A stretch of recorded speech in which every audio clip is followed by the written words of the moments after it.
marathon. Il y a eu une visite à l'intérieur de la base militaire des parachutistes. C'est la première fois là aussi, et le symbole était particulièrement fort, Jean-Charles, des Israéliens en uniforme de l'armée israélienne à l'intérieur d'une base militaire du Maroc. C'est la première fois publiquement que cela arrive. On a pu déambuler dans les hangars des parachutistes de la première division des parachutistes. Ensuite, il y a eu, alors là j'ai pu m'entretenir effectivement avec des soldats marocains en off, mais j'ai pu glaner certaines informations.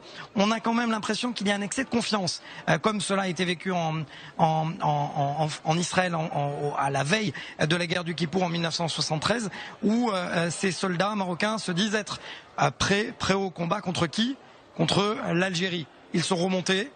Ils veulent absolument partager leur savoir avec leurs homologues, leurs futurs homologues israéliens. Ils m'ont dit que ce dont ils rêvent, c'est de pouvoir s'entraîner en Israël ou ailleurs d'ailleurs avec les parachutistes israéliens, comme tout un symbole d'ailleurs.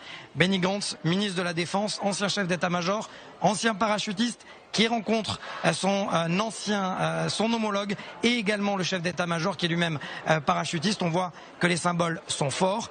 Il y a eu aussi une rencontre avec le chef des services secrets marocains. Là aussi, il a été question de stratégie. Et Jean-Charles, on a pu glaner aussi des informations du côté du conseiller à la sécurité et à la défense du ministère de la Défense, Zohar Palti, qui nous a dit que des générations et des générations avant lui sont venus en Israël, mais là, ils étaient comme undercover, c'est-à-dire que personne ne savait qu'ils étaient là. Et aujourd'hui, cette relation est mise au grand jour. C'est ça, finalement, la réalisation des accords d'Abraham. J'ai pu m'entretenir également avec Meir Ben Shabbat, l'ancien conseiller à la sécurité nationale. Lui-même m'a dit que cette visite de Benny Gantz, c'est la concrétisation, finalement, d'une relation qui a commencé par la politique, par la diplomatie et qui se termine de la plus belle manière par la sécurité demain.